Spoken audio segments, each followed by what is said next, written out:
बिस्मिल्लाहिर्रहमानिर्रहीम। अस्सलामु अलैकुम वरहमतुल्लाहि वबरकातुह। ईद उल फित्र और ईद उल अजहा की नमाज का तरीका बिल्कुल एक जैसा है। ईदैन की नमाज वाजिब नमाज है और ईदैन की नमाज ईदगाह के अंदर पढ़ना यह सुन्नत है। ईदगाह के अंदर ईद की नमाज पढ़ने का मकसद मुसलमानों की शान व शौकत को जाहिर करना और मुसलमानों की कुव्वत को उजागर करना है। आप अलैहिस्सलातु वस्सलाम भी ईदगाह के अंदर ही ईद की नमाज अदा फरमाया करते थे, लिहाजा ईद की नमाज ईदगाह के अंदर ही पढ़नी चाहिए।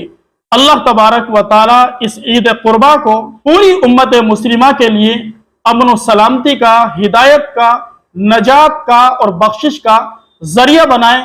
बारी ताला इस ईद कुर्बा को इस्लाम और अहले इस्लाम के लिए गलबे का जरिया और सबब बनाए।